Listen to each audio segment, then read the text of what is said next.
સુરતના લિંબાયત વિસ્તારમાં ભાઈ બનવાની કોશિશ કરનારા વસીમ પાર્સલે એસએમસીના પ્લોટમાં ગેરકાયદેસર ઊભી કરી દીધેલી ઓફિસ આજે ચુસ્ત બંદોબસ્ત વચ્ચે તોડી પાડવામાં આવી। સુરત શહેરમાં ત્રીજા દિવસે પણ અસામાજિક તત્વો સામે કાર્યવાહી યથાવત રહી છે। પોલીસ દ્વારા તેમની ગેરકાયદેસર મિલકતોની તપાસ કરીને તેમનું ડિમોલેશન કરવામાં આવી રહ્યું છે।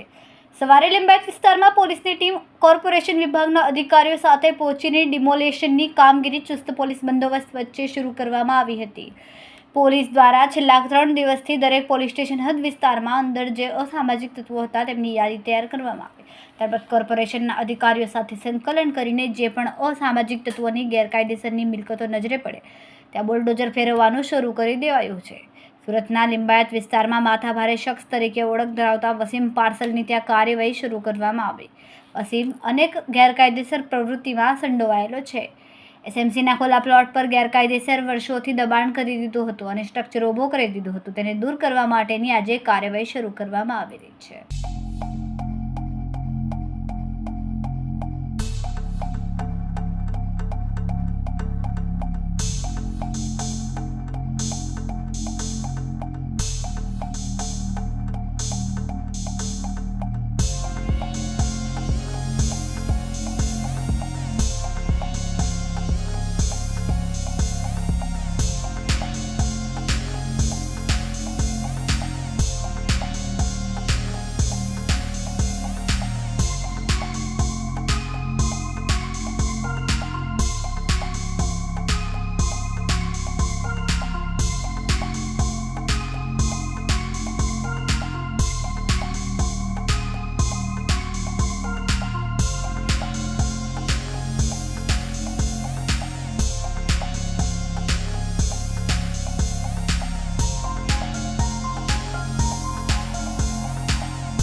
જી સાહેબ, આજરોજ સુરત શહેરના લિંબાયત વિસ્તારમાં વસીમ પાર્સલ જે ઘણો નોટોરિયસ વ્યક્તિ છે એના વિરુદ્ધ અનેકવિધ ગુનાઓ છે।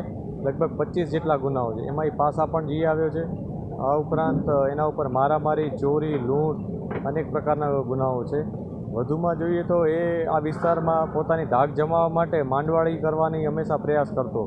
પોતાના માણસો બેસાડી કબજો લઈ લેતો જગ્યાનો, મકાનોનો, અને પછી એ જે ફરિયાદી હોય એની સાથે ગેરવર્તણૂક કરી, દબાણ કરી અને એની પાસેથી સસ્તામાં મકાનો મેળવી લેતો। આ પ્રકારની અનેકવિધ ફરિયાદો અમને મળી હતી।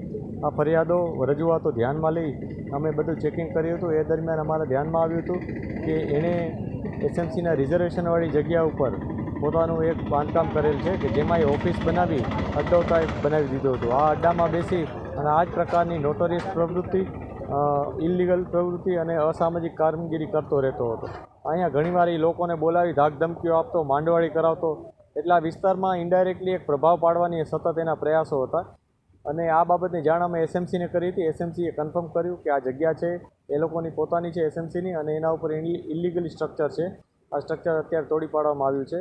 આ ઉપરાંત અહીંયા એણે ક્રિકેટ બોક્સ પણ બનાવ્યું હતું જેના ઉપરથી પણ એ રેવન્યુ જનરેટ કરતો હતો। વધુમાં કબૂતરો પણ એણે પાળી રાખ્યા હતા। એ કબૂતરો પાળવાની કોઈ પરવાનગી નહીં હતી, કશું જ નહીં હતું, બસ ઇલીગલી અહીંયા બધું એનું કામકાજ ચાલતું હતું। આ બધી બાબત ઉપર અત્યારે કાર્યવાહી કરવામાં આવી છે। વસીમ પાર્સલ હાલ કઈ જગ્યા છે? વસીમ પાર્સલ હમણાં ભાગી ગયો છે। પોલીસ એની શોધખોળ કરી રહી છે। હમણાં જ એના વિરુદ્ધ જે ગુનાઓ નોંધાયા છે એના ઉપર પણ કાર્યવાહી થઈ છે। અનેકવિધ લોકોએ આવીને આ જ પ્રકારની રજૂઆતો કરી હતી, જે અનુસંધાને એના વિરુદ્ધ કાર્યવાહી કરવામાં આવી છે। ગુનેગારોને શું મેસેજ આપવાનો? સ્પષ્ટ મેસેજ છે, જે ગુનેગારો ગુનો કરે છે, લોકોને રંજાડે છે, હેરાનગતિ કરે છે, એના વિરુદ્ધ કડકમાં કડક કાર્યવાહી કરવામાં આવશે।